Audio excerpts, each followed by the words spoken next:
നിസ്കാരം നടക്കാൻ ഇമാം റുകൂഇലേക്ക് പോയാൽ നിസ്കാരത്തിൽ മൻ അദ്റക റുകൂഅ ഫഖദ് അദ്റക അസ്സലാഹ് റുകൂഅ് കിട്ടിയാൽ ആ റക്അത്ത് കിട്ടിയെന്നാണ്. അപ്പോ റുകൂഅ് കിട്ടാൻ വേണ്ടി ഒരു ഓട്ടമുണ്ട്. ജുമുഅക്ക് ചിലപ്പോൾ അങ്ങനെ ഓടുന്നുണ്ട്. രണ്ടാമത്തെ റക്അത്തിലെ ജുമുഅയുടെ രണ്ടാമത്തെ റക്അത്തിലെ റുകൂഇൽ ഇമാമിന്റെ കൂടെ ചേരാൻ പറ്റിയില്ലെങ്കിൽ പിന്നെ ചേരും വേണം ളുഹ്ർ നിസ്കരിക്കാൻ വേണ്ടി വരും. അങ്ങനെ ജുമുഅ നിസ്കരിക്കുമ്പോഴേ ഇമാമ് ഒരു റക്അത്ത് കഴിഞ്ഞു രണ്ടാമത്തെ റക്അത്തിന്റെ റുകൂഇൽ നിൽക്കുമ്പോഴെങ്കിലും അല്ലാഹു അക്ബർ എന്ന് ചൊല്ലിയിട്ട് ഇമാമിന്റെ റുകൂഇൽ എത്തണം. നിങ്ങൾ പോകലും ഇമാമ് പൊന്തലും കഴിഞ്ഞാൽ നിസ്കാരം തുടർന്നോളൂ, പക്ഷേ 4 റക്അത്ത് നിസ്കരിക്കണം.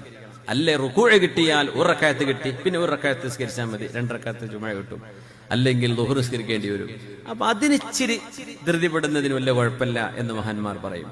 സാധാരണ നിസ്കാരം നടക്കുകയാണ്, നിങ്ങൾ നേരം വൈകി വരികയാണ്, എന്ത് ചെയ്യണ്ട? ഓടിക്കയറരുത്. നബി തങ്ങൾ പറഞ്ഞു, ഇദാ തൈതുമുസ്സലാ, നിങ്ങൾ നിസ്കരിക്കാൻ വരുമ്പോൾ ഫലാ തഅതൂഹാ വഅൻതും തസ്ഊൻ, ഓടിയിട്ട് വരരുതേ, ഓടി വരരുത്. നിസ്കാരത്തിൽ വരുമ്പോ ഇമാമിന് പോലും നിസ്കാര തശ്വീഷാവും. എന്തേ സംഭവം? ചില പടപടാച്ചിട്ട് ഓടി വരും, ഇമാമിന് സിഗ്നൽ കൊടുക്കുക, ഇമാമേ പൊന്തല്ലേ ഞാൻ വരുന്നത്. അതൊന്നും ചെയ്യണ്ട, ഇമാം പൊന്തിക്കോട്ടെ. നിങ്ങൾക്ക് കിട്ടിയത് ഫമാ അദ്റക്തും ഫസല്ലു, നിങ്ങൾക്ക് കിട്ടിയ നിസ്കാരം ഇമാമിന്റെ കൂടെ നിസ്കരിക്കുക. വമാ ഫാതകും ഫഅതിമ്മു, അവിടെ നഷ്ടപ്പെട്ടത് എന്ത് ചെയ്യുക? പൂർത്തിയാക്കുക.